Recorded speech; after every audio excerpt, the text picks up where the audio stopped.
All right, so continuing on chapter 2 here, estates in real estate. I want you to write down a couple things about this word estate. Put this in your notes, please. I'm going to first tell you what estate, the word estate has nothing to do with. It has nothing to do with somebody dying and leaving their stuff to somebody else. Yes, I know that is a type of estate. It is not the kind of estate that we care about in this class, okay? We're not attorneys going to probate class. We don't care about that kind of estate. So, you see a test question, one of the choices for a definition of the word estate is somebody dying and leaving their stuff. Don't choose that one. It's not what it is. So let's talk about what it is then. If it's not somebody dying and leaving their stuff, here's what an estate is in a real estate class. Your estate in something is your interest in that property. How do you relate to that property? What are some different ways that you as a person can relate to a piece of property? In other words, your legal relationship with a piece of property. What's the first way, the most common way? Could what? Owner. I could be an owner.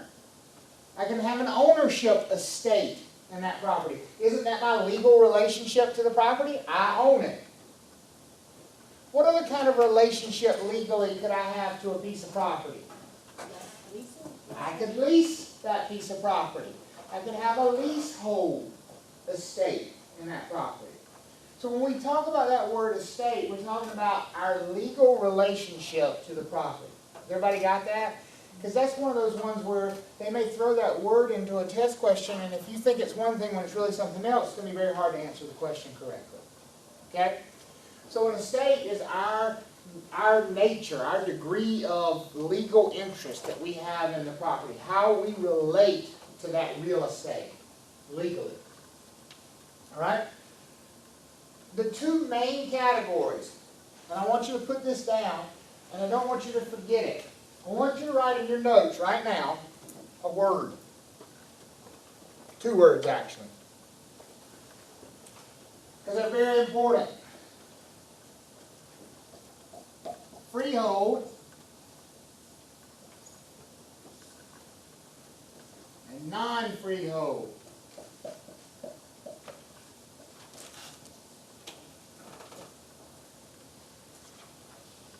Your book gives you a very long definition for freehold. I'm going to give you a 1-word definition for freehold.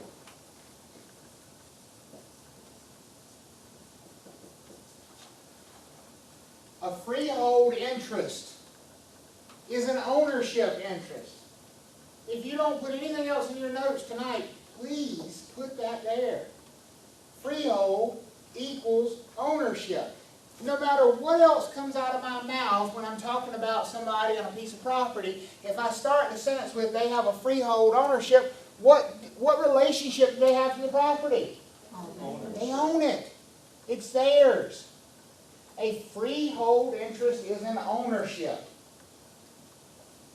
So what's a non-freehold interest? We don't own it. And I heard Isaiah say, how can we relate to it legally if we don't own it?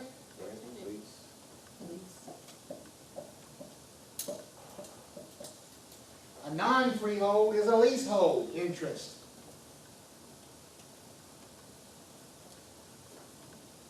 If the person we're talking about owns the property, they have a freehold interest. If they lease the property, they have a non-freehold interest. Simple as that. That's what those terms mean. Okay? Now, we have a whole chapter later in the class on this stuff, the non-freehold estates, leases. If you look, I think it's chapter 11, is landlord and tenant. That's all we talk about, is non-freehold estates. So that's not what we're going to talk about tonight. You don't take any notes on these things, because we got a whole chapter later in the class. The ones we want to talk about are the freehold estates tonight. We're starting from the ground up. Before something can be leased, it has to be owned, right? Somebody has to own it first, and then it can be leased out. So we're starting from the ground up. We're starting from the simplest thing. Notice we haven't talked about more than one owner at a time yet either, have we? We've talked about everything in ownership. We've talked about how many owners? One. Starting from the ground up, the simplest possible thing. So the simplest relationship you can have with a piece of property is going to be our starting point. And that simplest relationship is something called fee simple absolute. Simplest is often best. And that is very much true here. This is not only the simplest form of ownership, it's the most common type of ownership, and it's the best kind of ownership that you can have. Fee simple absolute. Sometimes we just call it fee simple. We leave the absolute off. That doesn't change it. It's the same thing. If you see fee simple or fee simple absolute, it is the exact same thing. Okay? So here's what fee simple absolute means. It means I own it for an unlimited amount of time. That's the first big kick. I own it for an unlimited amount of time. Nobody's going to take it away from me at some midnight deadline. I'm not going to lose it if this thing happens or doesn't happen. I own it for an unlimited amount of time, and I can do whatever the hell I want to do with it as long as I don't break any laws or any land use restrictions. I own it for as long as I want to until I sell it, give it away, whatever. But I own it for an unlimited amount of time, and I have unrestricted use of it for whatever I want to do with it as long as I follow the laws and rules that govern it. Has everybody got that definition? Do you understand why that is the best type of ownership you can possibly have? Because it's essentially unlimited, right? You do what you want to do for as long as you want to do it. That's the most common. When somebody owns a piece of property, we don't generally think, oh, well, they own it for this long and then they'll lose it. Or they own it, but they can only do this one thing with it. If they don't, they'll lose it. Or they own it and they can't do this one thing with it because somebody may. That's not how we think of ownership. We think of ownership as, I own it. It's mine. I do what I want to with it, right? Isn't that how we think of ownership? And that's fee simple absolute. The way you think of ownership already, that's fee simple absolute. How many of you own your house? I can guarantee you 100% you own it fee simple absolute. Not 99.999%. You own it fee simple absolute. Because this is 99.999% of the time. So guess what we're not going to talk about anymore the rest of the night? Yes, because this is too easy, right? We're going to talk about all that little one-off stuff that you'll never see the rest of your career in real estate, but the Real Estate Commission feels it's important that you know about in case it pops up, right? This is like learning the anatomy of extraterrestrials just in case we find one at some point. You won't deal with this stuff that I'm about to talk about, most likely, in your real estate career. But it will take you so much longer to learn it because it's odd, it's weird, it's not what you think of as normal ownership. But let me reiterate, these are all freehold estates, which means they're all what kind of estates? Ownership. Even though this stuff I'm about to talk about is super weird and odd, and you'll never see it in your real estate career most likely, it's still ownership. And that's what we have to talk about. Okay? The first one. Still ownership, right? Still a freehold interest. Fee simple defeasible. I'm going to talk about that word fee in a few minutes, but right now just write it down, and we'll talk about the definition of it in a few minutes. Fee simple defeasible. Now we've gone from fee simple absolute, which is I own it for as long as I want to own it, and I can do whatever I want to do with it, as long as I don't break any laws or any restrictions, right? To here, I own it for as long as I want to, as long as I don't screw up. And if I screw up, guess what happens? I lose it. See, did we mention any possible way of losing it in fee simple absolute? Did we say, oh, if you do this one thing with it, you'll lose it, or if you don't do this one thing with it, you'll lose it, or after so much time, none of that with fee simple absolute. But here, we've got a restriction that's been placed that if something happens, we might lose our property. And there's two different types of this defeasible stuff where we might lose the property. So we've gone from never lose the property to might lose the property. That's the transition we've made. Never lose it to might lose it. Maybe. First one, this fee simple determinable. Very strict. So in this case, we need to talk about some vocabulary. We need to talk about a word called grantor. And while we're talking about that, we might as well talk about grantees as well. A grantor is the person who is transferring title to a piece of real estate. If I'm transferring title from myself to Isaiah, then I am the grantor. What does that make Isaiah? The grantee. I'm the grantor, he's the grantee. I am granting him title to this property. That means I'm transferring ownership to him. Is that cool for everybody? Now, these weird things that we're talking about here start with the grantor. The grantor is the one putting this restriction on the ownership. I'm still granting ownership to Isaiah, but now some strings come along with it. Okay? And the first one of these, fee simple determinable, I'm going to put a big string on this thing. Isaiah, I'm giving you this property, but you can only use it as a park. How many things can he do with that property? One. If he does anything else other than use it as a park, what happens to his ownership? He loses it, and where does it go?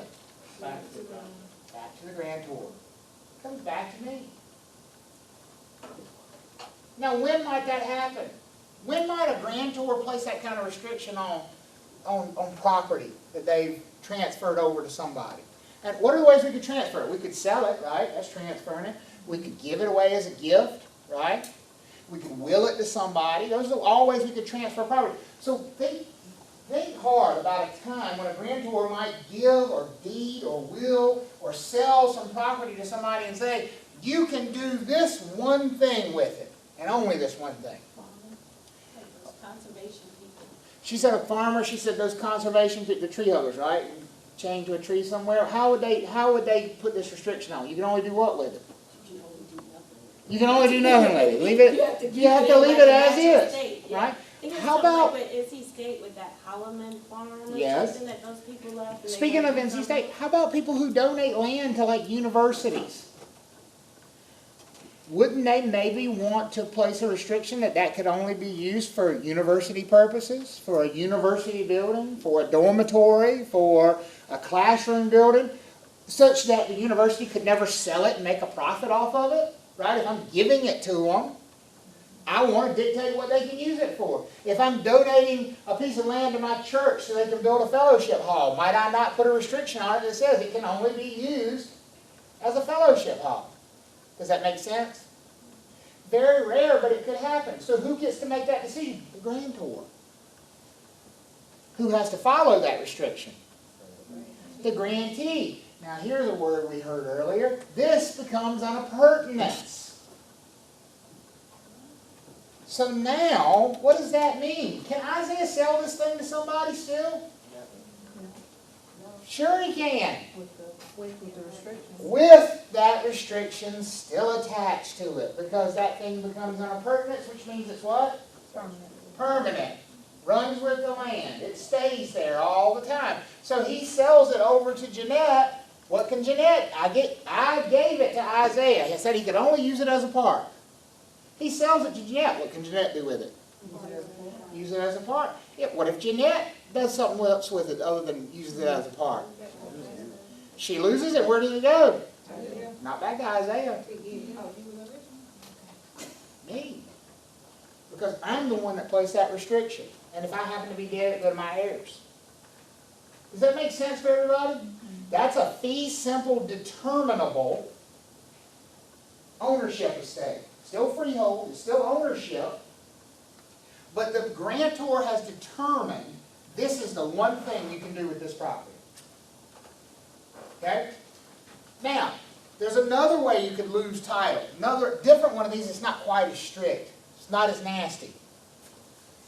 Leslie, I will sell you this piece of land beside my house as long as you don't put a trailer park there. What can she do with the property? Anything except what? Put a trailer park there. Would you agree that's a lot less strict than saying you can do this one thing with the property? Because there's a million and one things she can do with it. She just can't put a trailer park there. And if she does put a trailer park there, what would happen? She would lose her title, lose her ownership, and it would go back where? To the grantor, who put the restriction there. Does that make sense? So, that's a perfect example of when I might do something like that. Somebody wants to buy a piece of land next to my house. I don't want a trailer park there. I don't want a hog farm there. I don't want a waste dump there. There could be things that I might not want right next to me. So I may place that restriction. Again, it becomes on pertinence. So, could Leslie sell the property to somebody else? Could they put a trailer park there? No, because that becomes permanent. So again, we've gone from this thing, fee simple absolute, which, you never lose it, to you might lose it. Right?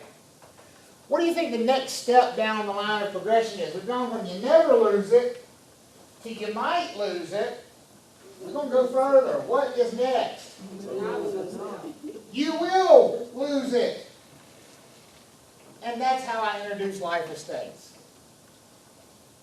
Now we're at you will lose it. Yes, you own it, and yes, it's going away. No matter what you do, no matter what you say, no matter how good you are, it's going away. You're going to lose this ownership. And here's the reason you're going to lose it. Because everybody dies. And life estates are ownership that are granted for the duration of somebody's life. Y'all know anybody that has so far escaped dying? I don't. So if I give Dusty ownership of this farm until he dies, is he going to own it forever? How long is he going to own it? Till he dies. What's going to happen to it after he dies? His children get it, right? No. Why not? Because he don't own it no more. It's not his to give to his children when he dies. Where does it go? Good question, right? It could go back to the grantor, or the grantor could decide. Dusty gets it till Dusty dies, and then it goes to Jesse. At that point, we call Jesse a remainder man. She's the remainder man. She gets what's left. She gets the property after the life estate is over, because the life estate is always going to end, folks. Does that make sense? Now, some terminology you need to understand with life estates. There's always going to be a person called the life tenant. The life tenant is the owner. That's not the original grantor, but the person who owns the life estate. The person who owns the property during the life estate is called the life tenant. That's Dusty in my example. Dusty gets the farm until Dusty dies. He is the life tenant. Okay? Now don't confuse that word tenant. What kind of ownership is this? Or what kind of estate is this? Sorry, I just said it. It's ownership. It's a freehold estate. So just because that word tenant's in there doesn't mean it's not ownership. So let me ask you some logical questions, because y'all are smart people. If he owns it, does he have to pay taxes on it? Yeah. If he owns it, does he get to use it the way he wants to use it? Yeah. If he owns it, can he make money off of it? Yeah. If he owns it, can he sell it? Yes. Don't make it more complex than it is. That's where people screw themselves up with life estates. He can do anything he damn well pleases with the thing because it's his. The key here is it's his for a limited amount of time. So if Courtney buys this thing from him, does she get to keep it forever? She keeps it till what happens? Why not till she dies? Because one thing that never changes on a life estate is this person called the measuring life. The measuring life is the until they die person. And that can never be changed in a life estate. So could he sell this farm to Courtney? Absolutely. But what Courtney has bought is a farm until Dusty dies.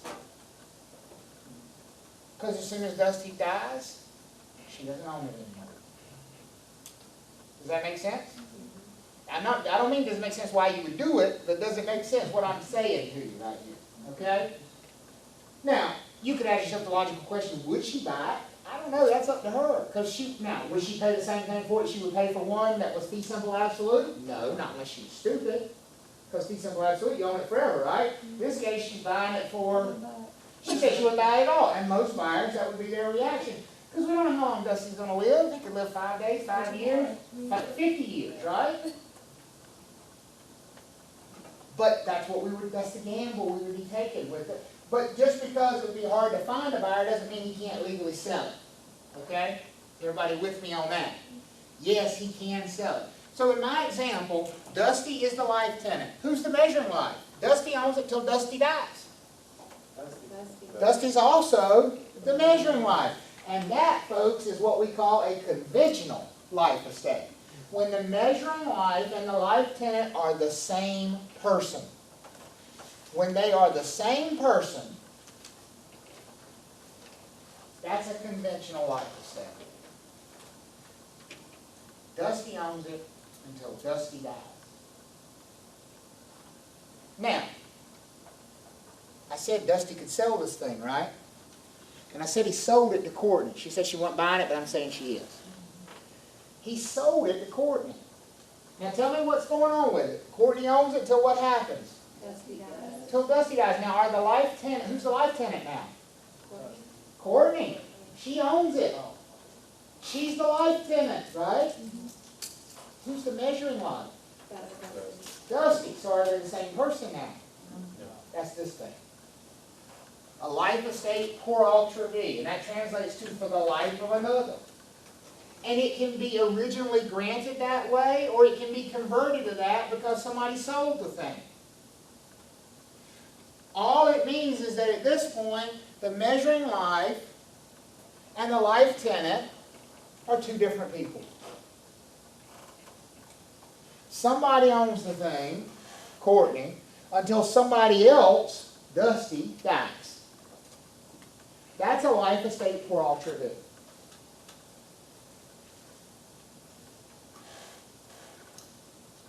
Notice what didn't change, right? The measuring life. Never changed. Could Courtney turn around and sell it again to Tang? Absolutely. Now Tang owns it till who dies? Dusty. The one thing that never changes is Dusty as the measuring life. That doesn't change. Could we convert that thing back into a conventional life estate? Remember, a conventional life estate is just one where the life tenant and the measuring life are the same person. If Dusty buys it back from Tang, isn't the life tenant and the measuring life the same person again now? Yes. We're back to a conventional life estate. Are we good so far? Okay. Now, I'm going to ask you a deep question. Let's go back to my conventional life estate. Dusty owns it until Dusty dies. Dusty, I'm the grantor and I'm granting you my clicker until you die. Who owns the clicker? Dusty. I'm going to go further and say, Dusty, I'm granting you the clicker until you die. When you die, I want the clicker to go to Carlos. He's playing with the pointer. It's like a cat over there. The pointer.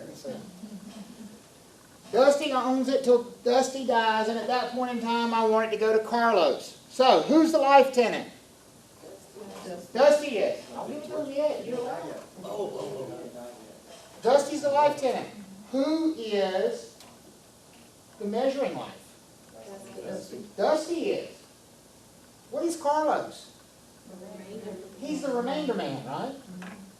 So, now, philosophical question. The kind of thing you might send. Can Dusty's heirs inherit this thing from him? No. He's a license. Actually, yeah.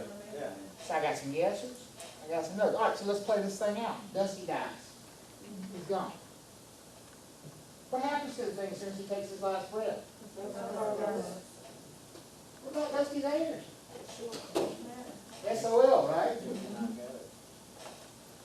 They don't get it. They can't get it because it didn't matter what his will says. He might have a will that says they get everything. They get everything he owns, but does he own it anymore to will them? No, because as soon as he takes his last breath, that thing is gone. So, that was that a conventional life estate or was that a life estate pour ultra V? Dusty owns it till Dusty dies and it goes to Carlos. Is that conventional or pour ultra V? Conventional. Measuring life, life tenant, same person. Is a conventional life estate inheritable? No. No. A conventional life estate is not inheritable.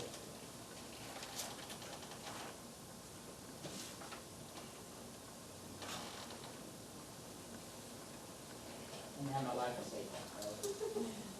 I'm the remainder man. Well, you are the remainder man. Oops, sorry. Now, let's talk about this one. Yes, ma'am. So, what then becomes the measuring life? I'm sorry? What becomes the measuring life then? What becomes measuring life when? After Carlos gets it? There ain't one. He just gets. So that's my next question. What does Carlos get? What kind of ownership does he get? Fee simple, absolute. There you go. Fee simple, absolute. The only restriction the grantor, me, placed on it was that Dusty owned it until he died, right? Has that restriction been fulfilled? Yes. So what restrictions are there? None. So Carlos gets fee simple, absolute. There's no life tenant, there's no measuring life, there's no remainder man anymore, it's just his. We okay on that?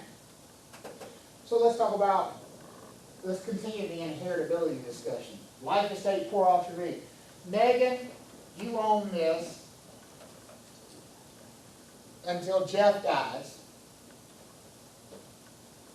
at which time it goes to Ford. Who's the life tenant? Yeah. Megan. Megan owns it. That's the life tenant. The person that owns it is the life tenant. Megan owns it. She's the life tenant. Who's the measuring life? Jeff. Now, what legal interest does Jeff have in the property? None. Property doesn't make any difference to him. Does he get any benefit from this thing? No. What's his purpose? Breathe. Or, if you're the remainder man, his purpose is to die, right? It depends on what side of the transaction you're on. So Ford is hoping he has a very short life, and Megan is hoping he has a very long and productive life, right? She will be making sure nobody will turn off any switches or pulling any plugs when he's in the hospital, because her ownership depends on him. Megan owns it until Jeff dies, at which time it goes to Ford. Life tenant, Megan. Measuring life, Jeff. Remainder man, Ford, right? Megan passes away. Where's the clicker?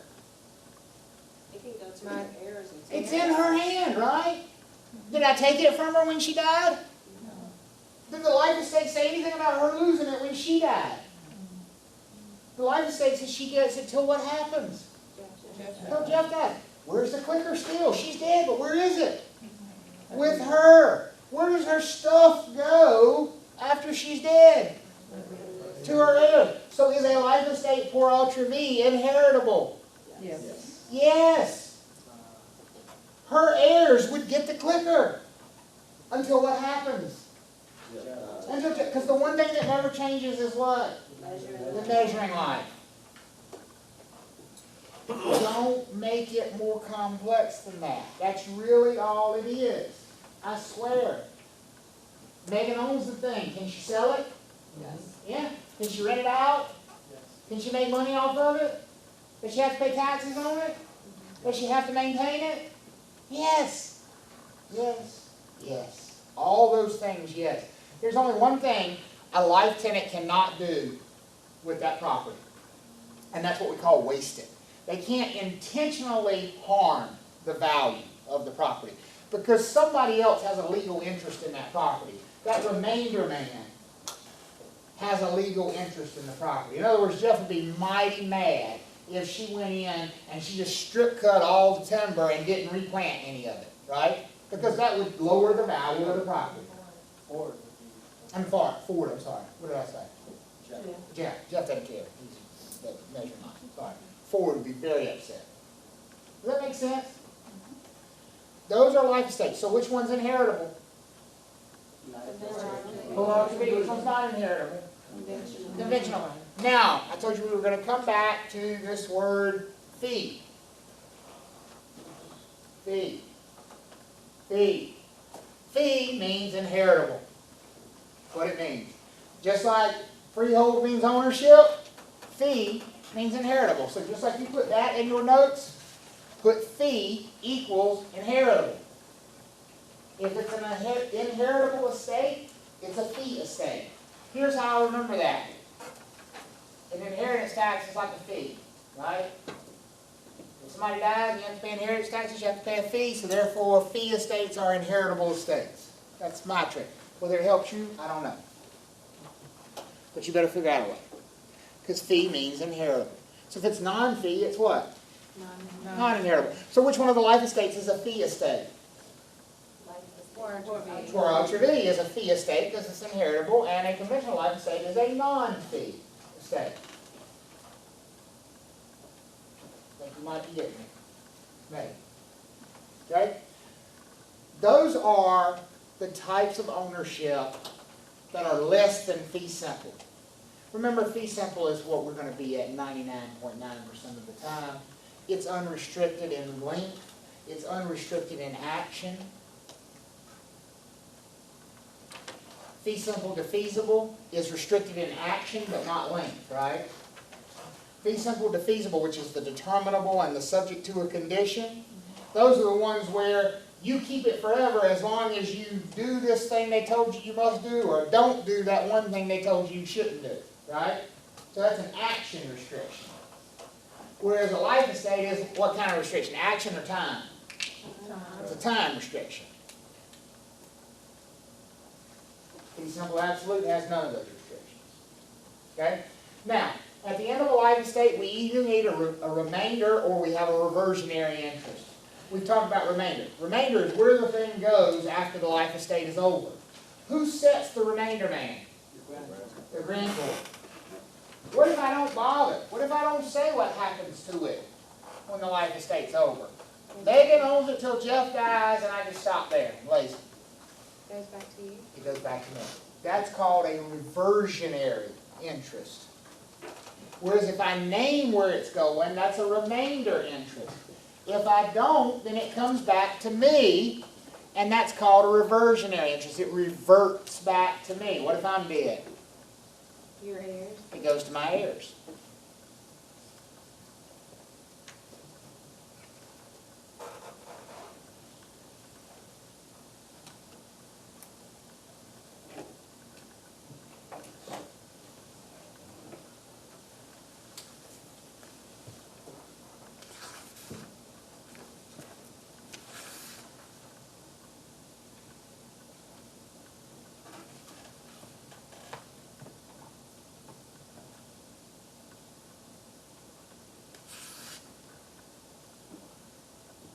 All right?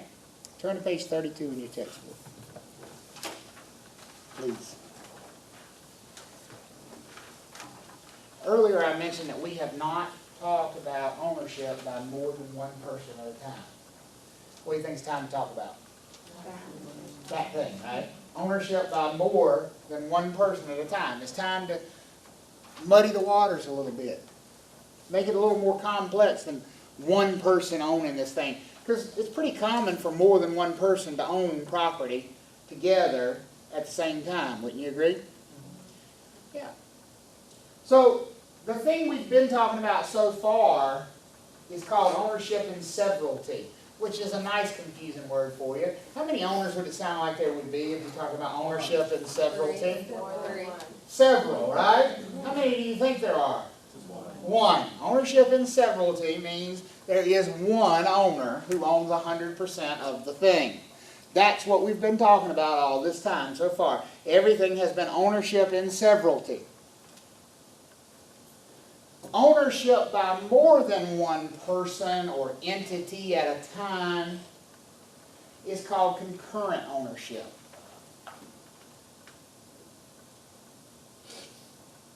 Concurrent ownership is simply when more than one person or entity owns the thing at a time. Doesn't require any specific number, just more than one. All right? The first of those that we want to talk about is something called tenancy in common. It's the first one we talk about because it's the most common. It's also the easiest because there are no rules. It's like Outback Steakhouse, no rules, just right. Whatever you want to do is fine with tenancy in common. You want to have 2 owners, that's fine. You want to have 200 owners, that's fine. You have 2,000 owners, that's fine too. You want it to be 50-50, that's good. You want it to be 99-1, that's all right. You want it to be 90-10, that's good. You want to have 3 people and one of them own 99% and the other 2 own the 1% together, that's fine. Doesn't matter. Me and Isaiah and Jeff can buy a property together, and Isaiah can go sell his share to Jeanette anytime he wants to without my permission, without Jeff's permission. That's fine. I don't get any say. Jeff doesn't get any say. Isaiah can leave it to who he wants to leave it to, sell it to who he wants to sell it to. Doesn't matter. No rules. This is why this is the most common. It's the default. If more than one person buys a piece of property together and they don't ask for some special type of deed, this is what they get. Tenancy in common.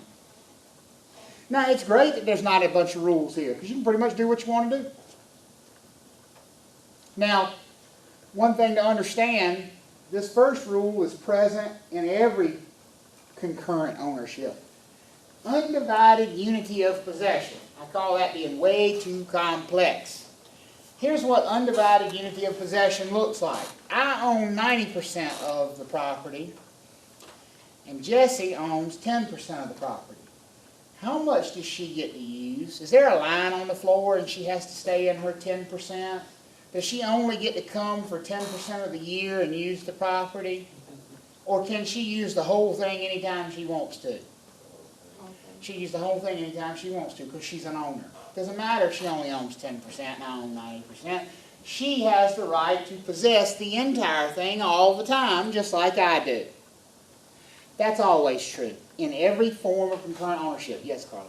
So then why would you say that you own 90% and she owes 10% before Because when we sell it, I want 90% of the money, and she would get 10% of the money. That's kind of important, right? Yeah. Doesn't matter until we sell it.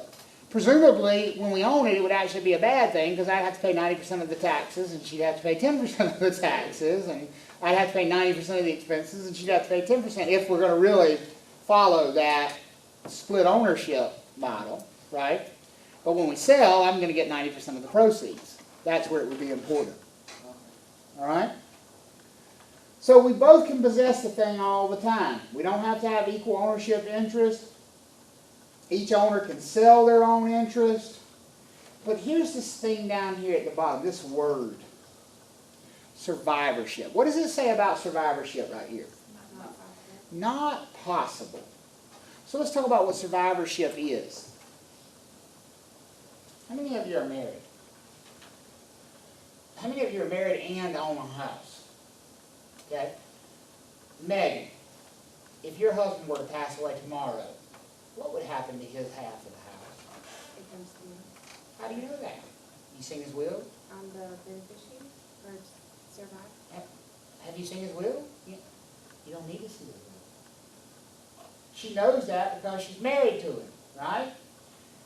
She knows that if something happens to him, she's automatically going to get his share in that property. Folks, that's what survivorship is. It's that automatic transfer of ownership from one deceased owner to another living owner. Here's the cool thing about survivorship. Does she have to wait for his will to be read and probated for her to own the whole property? No. Boom. Something happens to him, she owns the whole thing. How long does it take to probate a will? Months, years sometimes, right? So you don't necessarily wait that long. Well, see, so what did I ask? I said, who owns the house? And then I said, who's married and owns the house? So what does that tell you about survivorship when you're married? It exists. Not only does it exist, it's what? It's automatic. Survivorship is automatic when you're married. You don't get to choose. It's an automatic thing. But what we're saying here about tenancy in common, what are we saying about survivorship?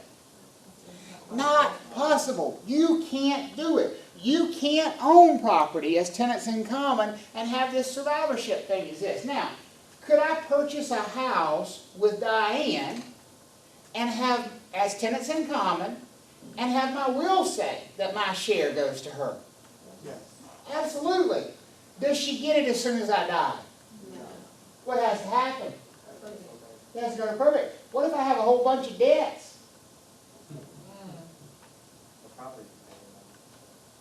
What might have to happen to my share of the property? It would have to be sold to pay those debts, right? Maybe even worse than that. What, even if I don't have debts, but it takes months to probate my estate, what if she can't afford the house payment by herself? She can sell, right? No. She can sell her half. My half is still tied up in the probate process. Even if the will says it's going to go to her, it's still tied up and it doesn't belong to her yet, right? Meanwhile, she can't afford the house payment, so what does Bank of America do to her? They foreclose because she can't make the house payment, so she loses the house. Because she can't afford the payment and she can't sell because she doesn't own the whole thing. That's a lovely picture, isn't it? Awesome outcome. Folks, this is what happens if you buy property and you don't ask for something special. If you don't ask for survivorship, that's what's going to happen. You with me now? This is the default. This is what you get when you buy property together with somebody or some bodies. It could be 50 of you. And you don't ask for survivorship. Well, if you ask for survivorship, are you going to be tenants in common? No, because what does it say about survivorship? Not possible. So what do you think the next screen is going to be? Something where survivorship is what? Possible. There you go. Joint tenancy. Joint tenancy makes survivorship possible. So if you want this survivorship thing, if you want the protection offered by survivorship, at minimum you have to do joint tenancy. Now I said there were no rules for tenancy in common. What do you think comes along with this possibility of survivorship? Rules. Some rules. First rule is that ownership is usually equal. It's very odd to have a joint tenancy situation where the ownership shares are not equal. Remember I said in tenancy in common it didn't matter, right? Two people, one owns 99, the other one owns 1%. Fine. If it's two people in joint tenancy, what's it most likely going to be? 50-50. If it's four people in joint tenancy, what's it most likely going to be? They each own 25%. If you can't do that math, you're going to have a hard time in this class. Is everybody understanding that so far? So the first rule is usually we have equal ownership shares with joint tenancy. The big one, though, is this one right here.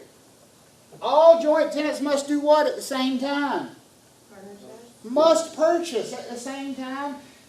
And that is the big one, folks. Remember I said in tenancy in common that Jeff, Isaiah, and myself bought a property together, and Isaiah could sell his share to anybody at any given time, right? He can still do that in joint tenancy. Here's the thing though, if we're joint tenants, myself, Jeff, Isaiah, and Isaiah sells his share to Megan, what's my relationship with Megan? Did she buy it the same time I did? No. No. So can I be a joint tenant with Megan? So what am I with Megan? I'm a tenant in common with Megan. Now, I bought it the same time as Jeff, and we were joint tenants. Are we still joint tenants? Yes. Yeah. Is Jeff a joint tenant with Megan, or is he a tenant in common with Megan? He's a tenant in common with Megan. So why would I ask for joint tenancy? What's the purpose of asking for joint tenancy? To get survivorship. You haven't accomplished anything by asking for joint tenancy if you don't also ask for survivorship. And that's a key though. It says survivorship is possible but not automatic. That means you got to do what? Ask for it. Here's how you ask for it. On the deed you put, as joint tenants with the right of survivorship. That's how you ask for it. That's as simple as that. The deed will have, after the names of the owners, it will have, as joint tenants with the right of survivorship. So that would guarantee, now let me bring that back to a real world example. Here's why this matters. Let's just suppose that you have a young couple who is dating come to you as clients. Is that possible? Yes. And they want to buy a house together. Is that possible? Yeah. They do buy this house together, and they're young. Before they can get married, because they're engaged, but before they get married, something happens to one of them. Get killed in a car wreck. Doesn't have a will, right? Because he's young. What happens to his ownership interest in that house? They're tenants in common. We didn't ask for any special treatment Depends here. on what's on the HUD. They're tenants in common. We didn't ask for anything special. What happens to his ownership interest? Goes to his estate, right, and his heirs. And if he doesn't have a will, his heirs are going to be who? His mom and daddy, most likely. He doesn't have any children yet. Because the state's going to find his closest living relatives. Did I mention that his mom and daddy hate her? And now that he's dead, they're not likely to like her much more, are they? And he was on his way to pick her up when he was killed in the car wreck. So now, who does she own this house with? His parents that hate her. Can't stand to even look at her. That's a wonderful outcome for her, isn't it? Now, could we do a better job as real estate brokers to advise those people, hey, you might want to think about joint tenancy here because you might want to have this thing set up such that if something happens to one of you, your share would go to the other one. Because here's the thing, folks, that's what they think is going to happen anyway. Would you agree with that? That most people, if they go buy a house together, they just assume if something happens to me, then the other one's going to get my half. They don't understand that that's not the way it works automatically. Right? So who's going to tell them about that? You. Well, because I just told you. You're going to tell them about that. Now, are you going to say you should do joint tenancy with the right of survivorship? No, because you're not an attorney. You don't give advice like that. But you should mention to them, hey, here's what would happen if you don't ask for joint tenancy. If you want it such that when something happens to you, it goes to the other one, we probably should ask for this joint tenancy with the right of survivorship. Why don't you talk to the closing attorney about that? See, that's the way you approach that subject. Make sense? See, that's the real world, how this stuff does matter. This matters a lot. Now, we've gone from survivorship not possible to survivorship is possible. What do you think the next one's going to be? Survivorship's automatic. And that's that first example we used. We call it tenancy by the entirety. These are married people.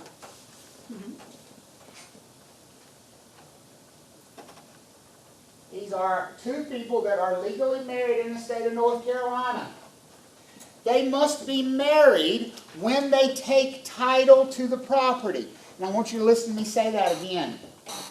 they must be married when they take title to the property for it to be tenancy by the entirety. Does that mean that if they buy it before they get married and then they get married, it automatically becomes tenancy by the entirety? No, does not. Nothing converts just because you got married. If you bought it as tenants in common and you get married, guess what it still is? Tenants in common. If you bought it as joint tenants and you get married, guess what it still is? Joint tenancy. So, tenancy by the entirety is when you take title after you're already married. Okay? If I ask you the question, how can husband and wife take title, your answer is what? Tenancy by the entirety. If I ask you the question, husband and wife can hold title in what way, what's your answer? Tenancy by the entirety, and joint, and tenancy in common, because they can hold title in any way, because you don't know when they got married. But they can take title as what? By the entirety. Because take title means they're doing it already married. And that's only tenancy by the entirety. Lots of rules when it comes to tenancy by the entirety. Now we're talking about only two people, and they have each 50% equal shares. They must purchase on the same time, both must appear on the deed, and here is the big rule right here. How many of you ever heard the expression, it takes one to buy and two to sell? That's an old expression, and it is very much true, and it refers to tenancy by the entirety. One spouse can sign a sales contract. One spouse can be on a loan. One spouse can make all the payments, pay all the taxes, build a house, pay for everything. It doesn't matter. How many of them does it take to sell that property? Both of them. You cannot sell your interest in a piece of real estate that you own with your spouse without their permission. Can't happen. That's very different from either tenancy in common or joint tenancy, where you can sell your share. You can't do it with tenancy by the entirety, and survivorship is automatic here. Any question about those three? Tenancy in common, joint tenancy, tenancy by the entirety. Let me show you how I do these when I get a test question about them. Has everybody got my contact information, and can I erase this?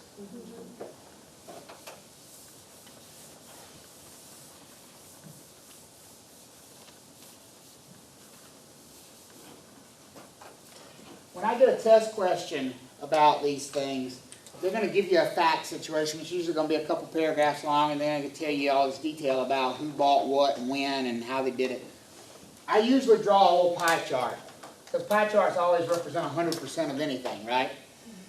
And so it tells me that Dusty, Megan, and Leslie purchased a property together as joint tenants with the right of survivorship. So first thing I know, if they're joint tenants with the right of survivorship, what do I know about their ownership shares? It's most likely true. It's equal, right? It's equal. So they each own a third. 33.3%.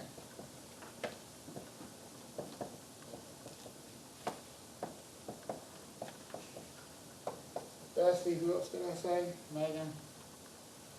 Who else did I say? Leslie. Dusty, Megan, and Leslie. We are all joint tenants. Okay? So, Megan decides to sell her share to Tang. Can she do that? Yeah. Yeah. Absolutely. She sells her share. She's gone. Tang comes in. Tang owns how much? 33.3%. That doesn't change.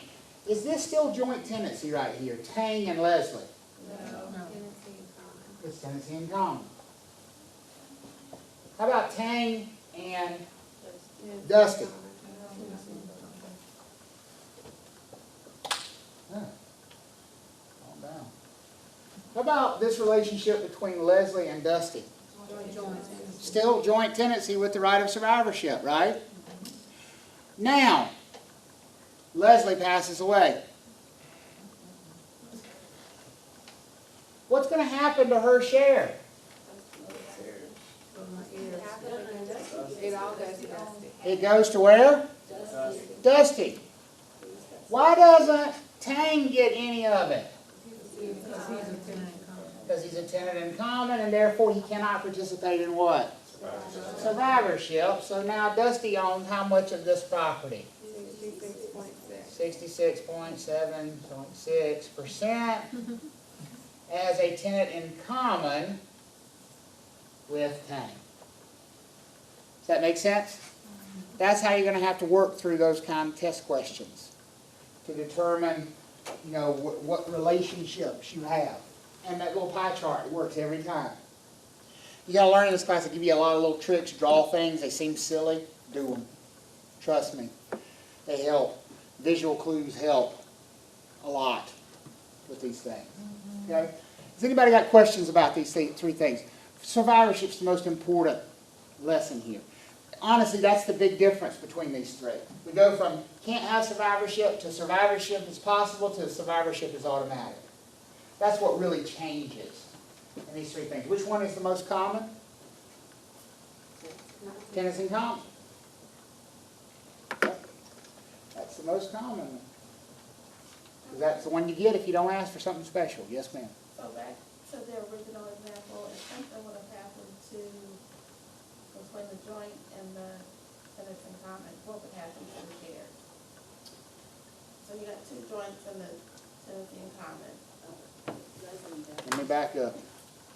If like you're saying, if Tang went away? Right. So we're back here with Leslie and Dusty, right? Is that what you're saying? And so you got joint and change one of those down here to joint, right? No. No, they're tenants in common. This is tenants in common. Leslie and Tang is a tenant in common. Dusty and Tang is a tenant in common. So if something happened to Tang, Okay? then what happens to his share? Goes to his heirs. TH. Tang's heirs. Because he doesn't participate in the survivorship. So it will go to his heirs at that point. Unless he puts in his will. But then that's still his heirs, right? Oh, right. That's still his heirs, right? And I don't mean to be snide with you about that, but you need to differentiate leaving it in a will versus survivorship, because survivorship's instant, it's automatic. It's far superior to leaving it to somebody in a will. Leave it to somebody in a will, they got to sit around and wait months for it. It goes through survivorship, it's boom, just like that. I can't snap my fingers, isn't that pathetic? It's like the best I can do. That Yes. better? Oh, yeah. Okay. Are we good with these three? Because you're certainly going to see test questions about tenancy in common, joint tenancy, and tenancy by the entirety. Maybe not a bunch, but you're going to see one or two. And here's the thing. It's pretty simple once you get it cemented in your head so you can easily get them right. It's one of those things you should definitely get right. We good to move on? Okay.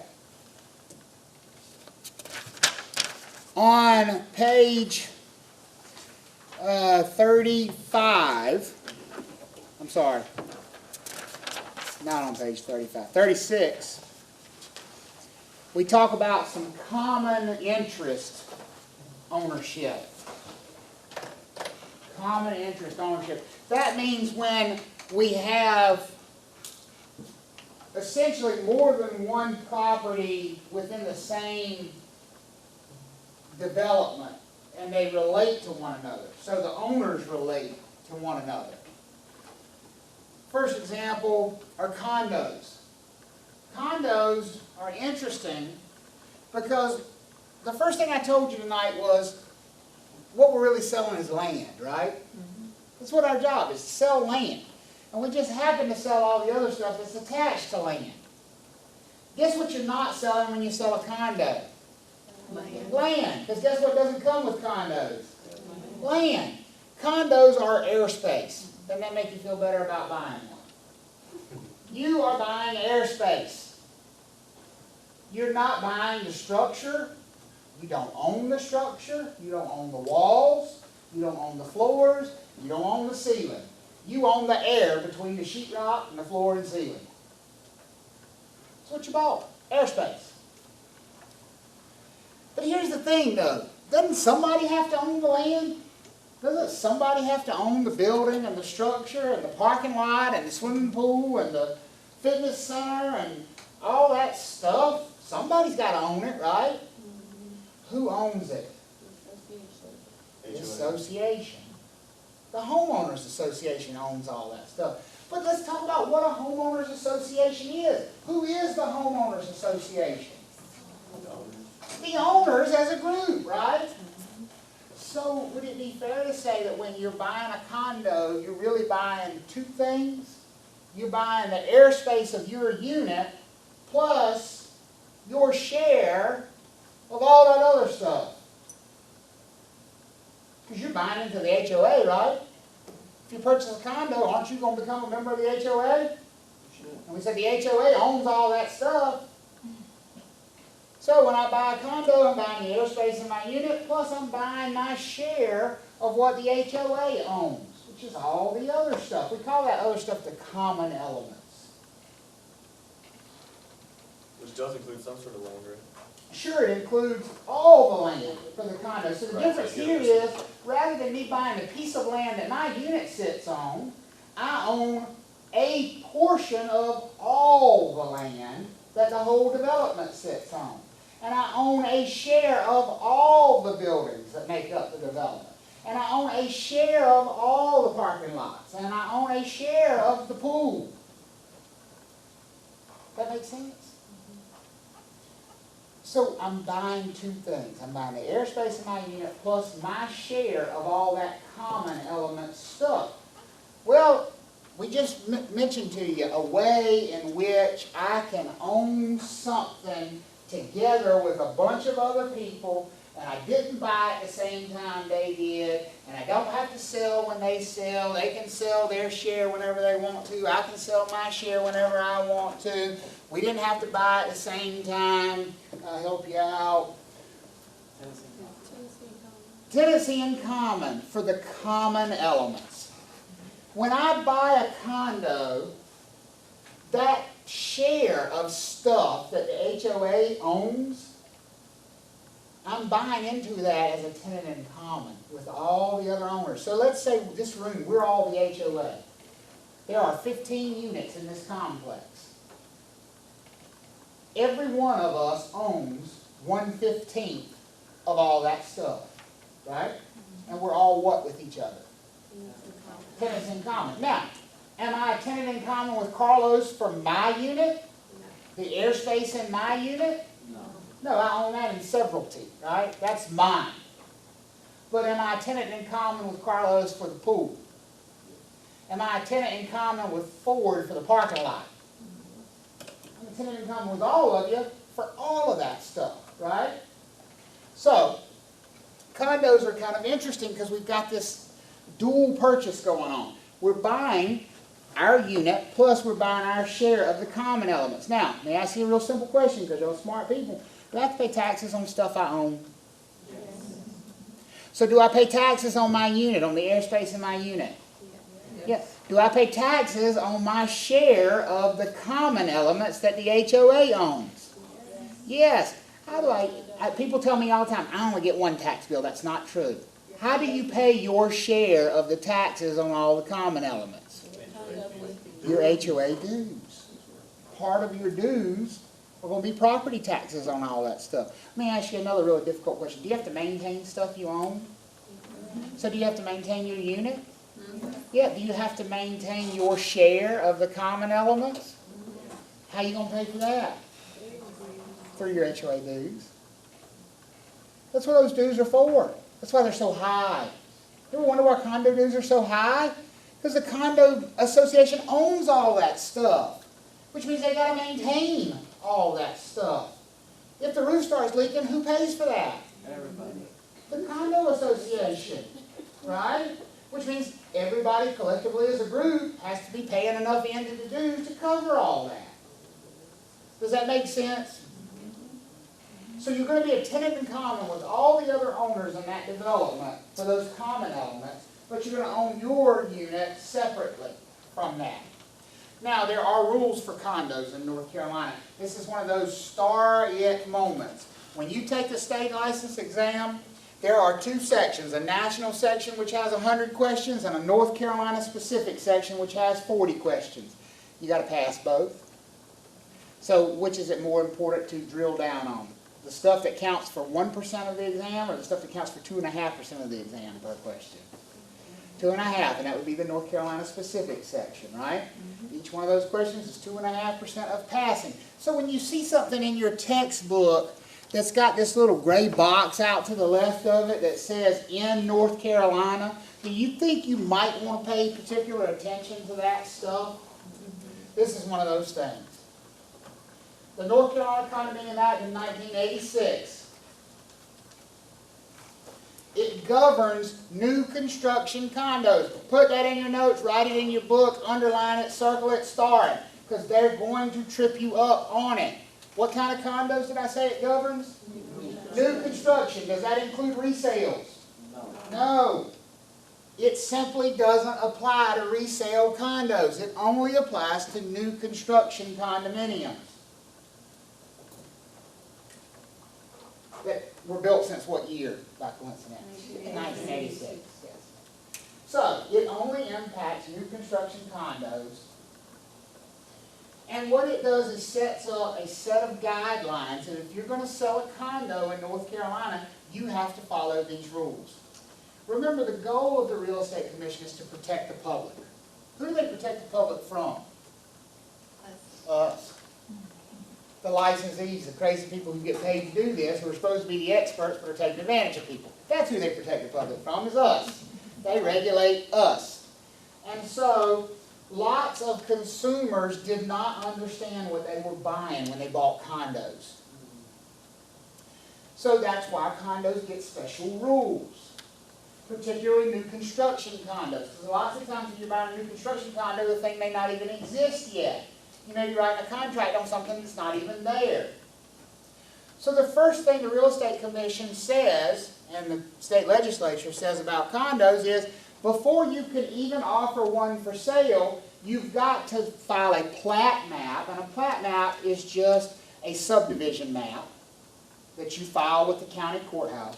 You have to file a plat map of that development showing where the buildings are going to be located, where the common elements are going to be located, and more importantly, you've got to create the rules for the homeowners association. We call them bylaws. You've got to, as the developer, come up with these rules before you can even offer this thing for sale. Because people need to know what they're buying. If they're going to be bound by these rules, they need to know what they are ahead of time. Does that make sense? Okay? So, those are the first two rules. The big one, and the one you're certainly going to see on the test, is down here at the bottom. It allows buyers who buy a new construction condo what we call a 7-day right of rescission. What does a right of rescission sound like? The right to do what? Change your mind. Back out. Get how much of your money back? All of it. Without penalty. So if I'm buying a condo in Cameron Village that was built in 1975, I get 7 days to change my mind, right? No. Why not? 1987. So if I'm buying a condo built in Cameron Village in 1987, I get 7 days to change my mind, right? It was new. If it was built in 1987, is it new? No. It never sold. Yeah, I don't think so. Only new. That's where you have to be careful. This only applies to new construction condos. Okay? Not resales. Resales don't have any right of rescission. So if I'm buying a resale condo, how long do I get to change my mind after I sign the contract? I don't. It's resale, no right of rescission. It's resale, I'm locked in as soon as I sign the agreement. Okay? Everybody understand the difference there? Make sure you know. New construction only. Make sure you know. 7 days. Because there are going to be other rights of rescission that last for different amounts of days. And yes, you have to memorize them. And yes, they will purposefully put the wrong number of days in there. Because we're about to talk about timeshares, and they have a 5-day right of rescission. And they will give you a test question. In fact, they'll give you 2 questions in a row. where they'll give you condos as a 5-day right of rescission and timeshares as a 7-day right of rescission, and you get both of them wrong, and you just miss 5% of the exam because of a stupid memorization thing, right? So how long is the right of rescission for new construction condos? 7 days. Got it? Good. Trav, Yes. before you go there, on the common interest, community ownership for condominiums, Yep. like if I see a question on the test and it says that all, the residents from the condominium are, own the place as joint, tenants in common rather, Yep. and it'll give me another one saying that the HOA owns all the common elements, which one's the right answer? The better answer is that all the owners in the subdivision own it as tenants in common. That's the better answer. I don't think they give you both of them, but that's the better answer. Okay? All right, so we'll skip co-ops. I'll come back to them here, but I want to talk about timeshares. Timeshares. If you think the Real Estate Commission worries about condos, you ain't seen nothing yet until you look at how much they worry about timeshares. North Carolina is an extremely unfriendly state for timeshare developers. How many of you have ever been to a timeshare presentation and suffered through that torture? It is not worth whatever vacation they sent you on to get you to it, I promise. They tell you it'll be an hour and a half. It's more like 12 and a half, and you're in a room with a heat lamp in your face and no water until you say yes, right? That is the sales tactic of the timeshare developer.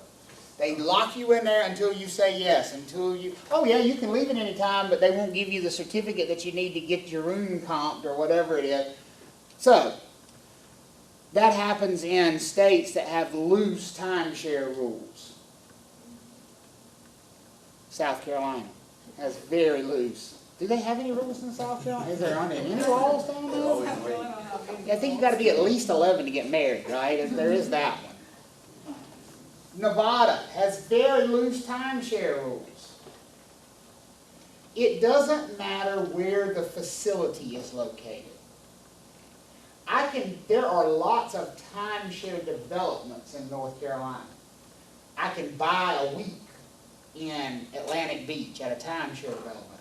It doesn't matter where the building's located. What matters is where I purchased the timeshare. That's the state that's going to govern the timeshare purchase. Okay?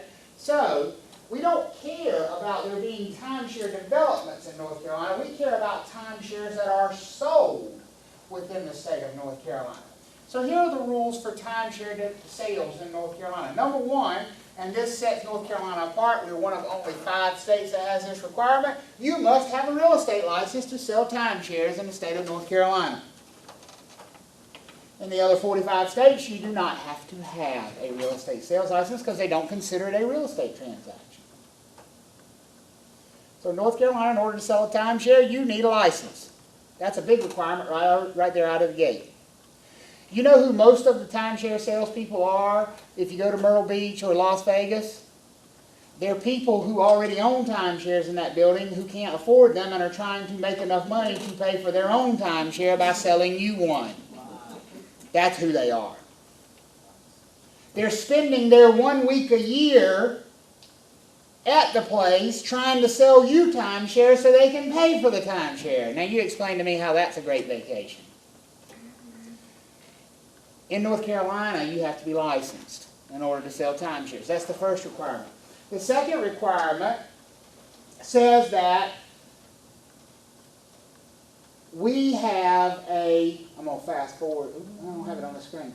Oh, there it is right there. We have a 5-day right of rescission on all timeshare purchases. Now with condos, it was on what kind of purchases? New construction. With timeshares, it's on what kind of purchases? All. So you get 5 days to do what? Change your mind. See, there's no need to sit in the presentation for 3 hours saying, no, I don't want that. You go in there, you say, look, let me save you time. I love this place. I want the most expensive one you got. Just write it up. I'm in a hurry. I'm ready to get back to the beach. Here's my credit card. And call them back the next day and say what? I changed my mind. Timeshare developers love that. Because trust me, everybody changes their mind 5 minutes after they walk out from buying a timeshare. But it's a different story in other states. Okay? So, you must be licensed to sell them, and we got a 5-day right of rescission. 2 big rules when it comes to timeshares in North Carolina. There are other ones here. This is the only time, underline only, put it in your notes. I swear you're going to see it on a test, and you'll see it not in questions about timeshares necessarily, but you will see what can the Real Estate Commission do to discipline a licensee. Here's what they can't do. Fine them. No, never, not ever can the North Carolina Real Estate Commission fine a licensee. It is not in their authority. They can, however, fine one group of people. Timeshare developers. Now that's not the agents, the brokers that are selling the timeshare, but the developer themselves can be fined by the North Carolina Real Estate Commission. So if you see a question about a broker being disciplined and fined, can that happen?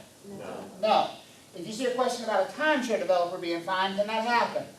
Yes. And they can be fined up to $500 per instance. And the salesperson?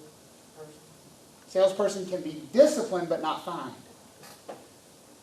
There is no instance under which a licensee, a real estate broker in North Carolina, can be fined by the Real Estate Commission. Cannot happen. If a developer goes and gets a real estate license, If they're being fined as a developer, not as a licensee. It's a good question though. They can't avoid the fine by getting a real estate license. But they would not be fined as a licensee, they'd be fined as a developer. Okay? Any money you pay in deposit must be held in a trust account for 10 days on timeshares. That means they can't go spend your money because you've got that 5 days to change your mind.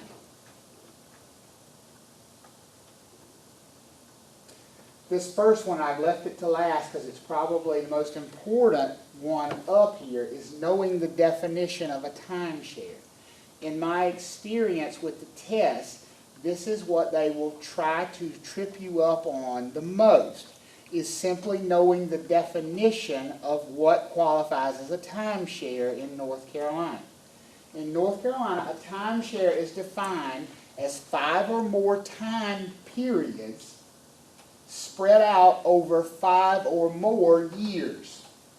So how many times do you have to occupy this property? At least how many? 5.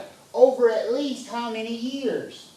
5. So if you do 3 weeks this year and 2 weeks next year, is that a timeshare? No. No, because it meets the 5 or more time periods, right? But it's not over how many years? It's not over 5 or more years, it's over 2 years. So is it a timeshare? No. 5 or more time periods over 5 or more years. So if you start going to the place in 2015, for it to be a timeshare, you got to be going at least through how long? 2020, right? And you got to go at least how many times? 5. Now, you don't have to actually have gone that many times for it to count as a timeshare. It's if the contract you're signing calls for that to happen. If the contract says you get a week a year for the next 15 years, that's a timeshare. If it says you're reserving this week every year for the next 3 years, that's just a lease. That's not a timeshare. Is everybody with me on that? 5 or more time periods over 5 or more years. That's the definition of a timeshare in North Carolina. so if you bought a timeshare from somebody as a resale, but they only had like 4 years left on it. Like they had a 20-year agreement originally. Right. Now you're buying it from them through one of those services, and there's maybe only 4 years left. Well, in general, those services will not allow you to resale with less than a certain number of years remaining. Usually the resale agreements, the agreement for resale, require you to re-up the number of years. So that would be a very rare circumstance. You couldn't buy it like for the Most likely not. Most likely not. Okay, has everybody got that? What's the rescission period? 5 days. How many time periods? 5. Over how many more, how many years? 5. What's the fine? You notice a trend here? How many letters in the word share? 5. It's a timeshare question. What number are you looking for? 5. Okay? How many days is the right of rescission on new construction condos? Keep it separate, please. Don't confuse it. I promise they'll try to trip you up on it. Okay? All right. Planned unit developments. This is a mix of zoning and ownership. That's about all you need to know about that. Think of Bedford at Falls River, where you have residential and commercial in the same building. Think of some of the new condos downtown where you have restaurants on the first floor and then residences above. It's a mixed-use development. And that's all a planned unit development is. It's just a plan where you're going to share different uses in the same properties.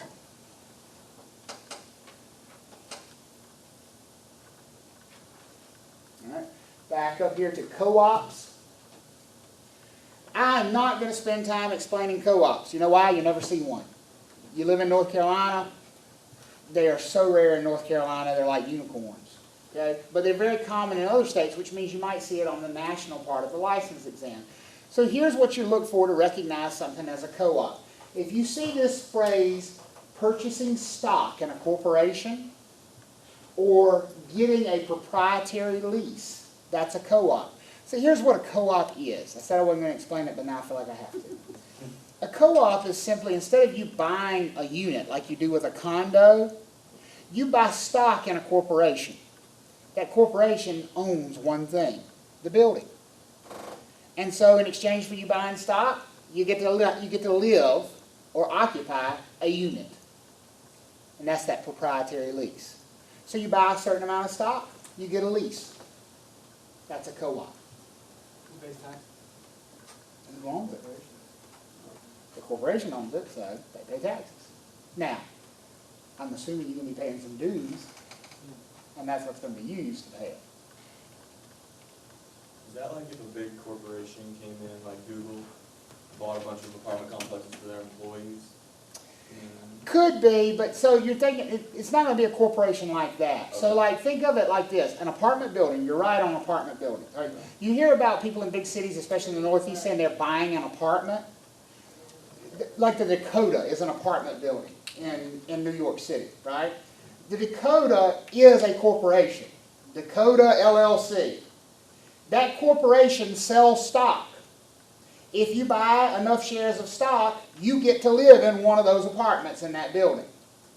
You don't pay rent. It's not a lease where you pay rent because you owning the stock gives you the right to live in the building. Does that make sense? Yeah, makes sense. So when you sell, you're not actually selling your unit. What are you selling? Your shares of stock. Why does that exist? Ooh, they're in New York. I don't know what they're doing. All right? Townhouses, you don't even know anything special about them. They're just like detached homes. You own the land. You own the structure. The only difference between a townhouse and a detached house is they share a wall. That's it. Call it a party wall. If you've ever lived in one, you know why.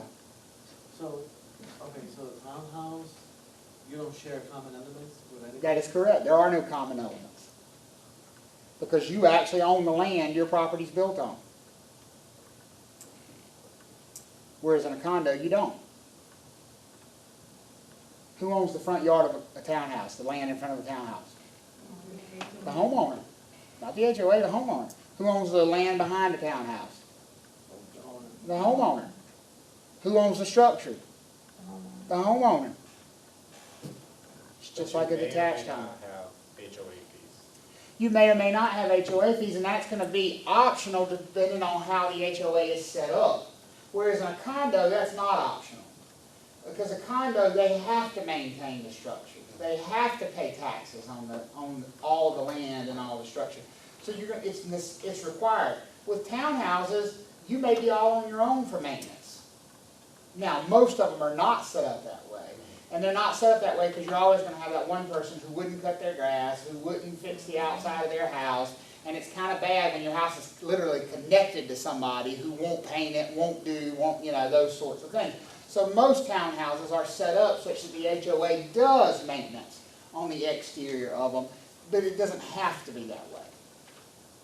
But the HOA still doesn't own the structure, and they don't own the land.